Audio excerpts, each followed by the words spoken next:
Hey people, some of you might know that I am a big fan of Ultimate Spider-Man, the comic book series, not the animated series, which is pretty bad. But I've been following the comic book series for about 8 years or something like that, a really long time, and it's probably my favorite comic book series to follow. And I wanted to make a video about Ultimate Spider-Man 22 and 23 because some big stuff has happened in these two issues. And without further ado, Ultimate Spider-Man 22 is the conclusion of the Venom War story arc. It starts out with Miles at the house. I believe Gank is there, Mary Jane, and Gwen Stacy, and Maria Hill has just confronted him because she believes he's Spider-Man. And he tries to kind of throw her off the trail and deny it, but she knows, and she ends up telling him to go and try to save people because they figure out that Venom has attacked the hospital where Miles' father is, and he just jumps and leaps. He crawls onto the rooftop so she can see him in action. So now Maria Hill definitely knows he's Spider-Man. So there is a final confrontation between Miles and Venom at the hospital, and Miles manages to overcome Venom, and Maria Hill orders her police to gun Venom down once he is out of the symbiote suit. So Venom is taken down, but Miles' mother is caught in the crossfire.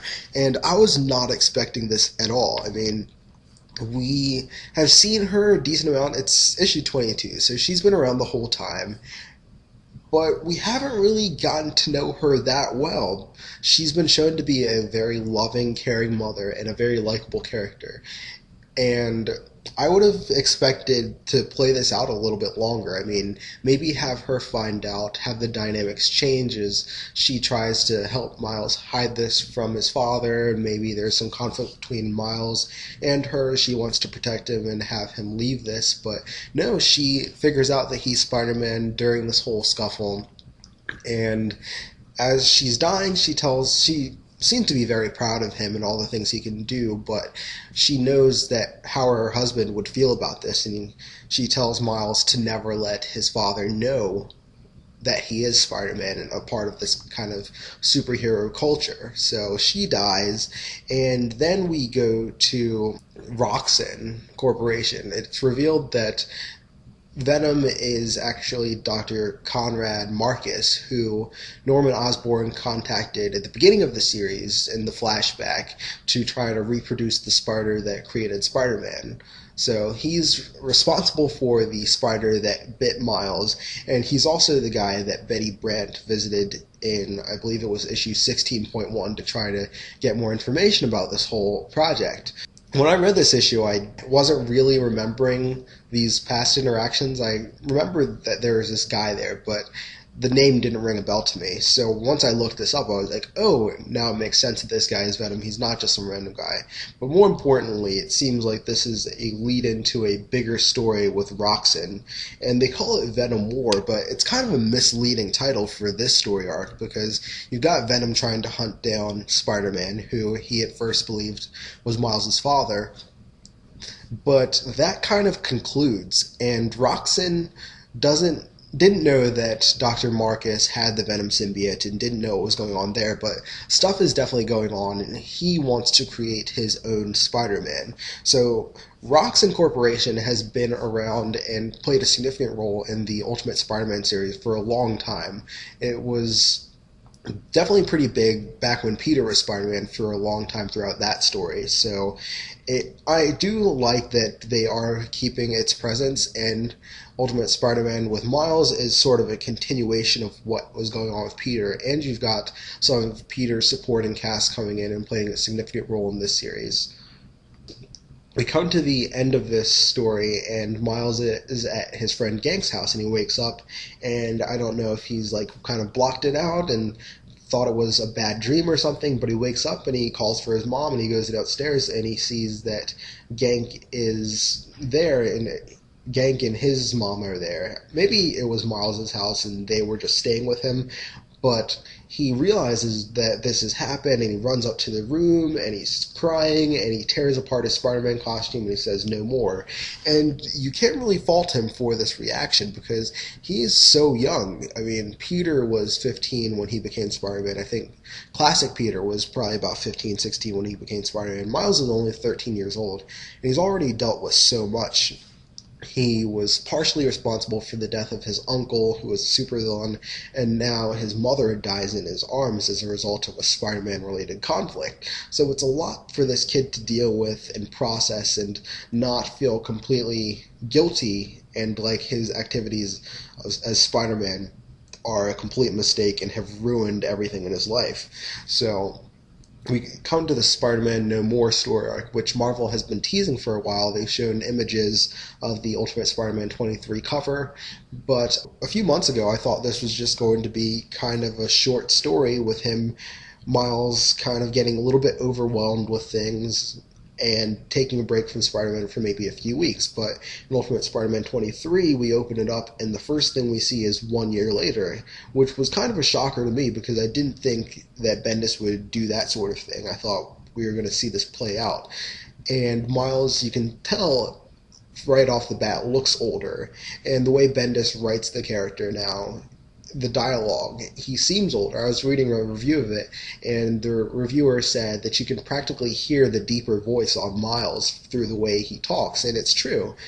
The character does seem to have evolved quite a bit in this year, and all the stuff that has happened, the aftermath of his mother's death, and not being Spider-Man and shouldering that responsibility, and the weight of everything that has happened. So very interesting direction. Kind of reminds me of Young Justice Season 2, that kind of shocker of jumping ahead so much. And Miles has been retired throughout this whole year. He is now dating Ultimate Katie Bishop, who has been shown in this series like a few times, but she's just been in the background, really. We haven't met her before. And Kate Bishop, for those of you who don't know, is one of the Young Avengers, and she sort of serves as Clint Barton's sidekick in the new Hawkeye series. So it'll be interesting to see how this character evolves, what her destiny is in the Ultimate Universe.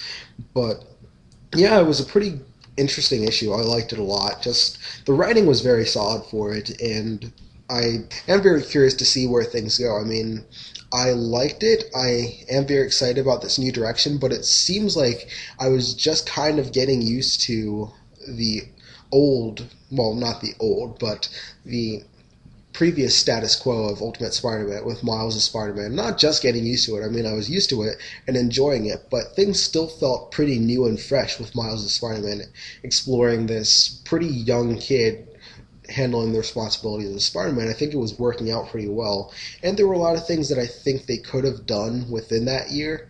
I mean, now that Miles is dating Katie, it just seems like it came out of nowhere, and we saw her in the background. It would have been interesting to see, how they met and how that relationship evolved.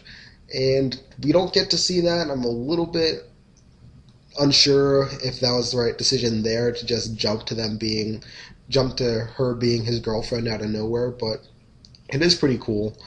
And Jessica Drew is in the story, and she tries to get Miles back into the game and being Spider-Man. She's like, a year is a long time. I mean, I know you suffered a lot, but this is your responsibility. You've got this great power. You should use it.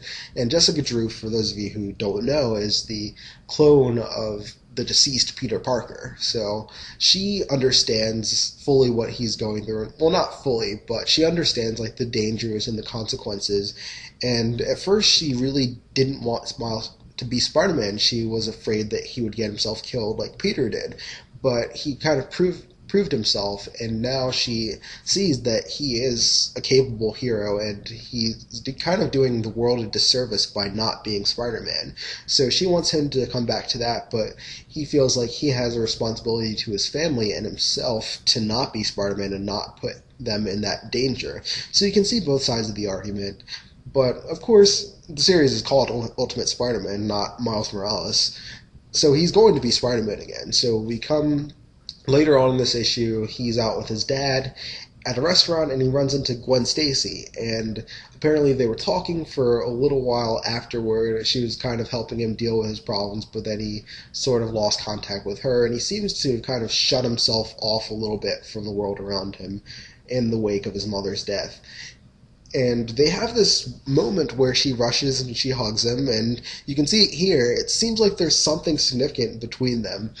And I'm wondering if they might try to do a romantic story arc between Miles and Gwen. I mean, of course, they've got the Katie situation, and they have to explore that before delving into possibly putting Miles with Gwen, but it does seem like there is going to be a connection between Miles and Gwen, and even if she is just a very close friend that they want to keep in the series. So I'm curious to see where that goes.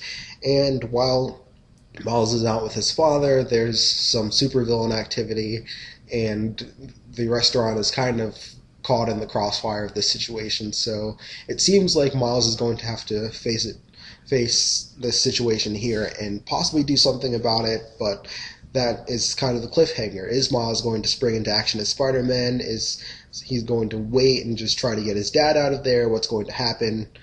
And we are introduced to the ultimate version of Cloak and Dagger at the end of this issue. But I am very excited to see where this series goes. It feels kind of like a volume 2 of the new Ultimate Spider-Man series, a new chapter in Miles' life now that we've jumped ahead a year, like a new season of the TV show. So it is kind of cool to see an older Miles who is more similar to what we had with Peter Parker in terms of age and the tone of the story. So very excited to see where that goes. I know I've rambled quite a bit in this video, so I'm going to cut it off now, but thank you very much for watching. If you like what you saw, please like, comment, subscribe, and tune in next time.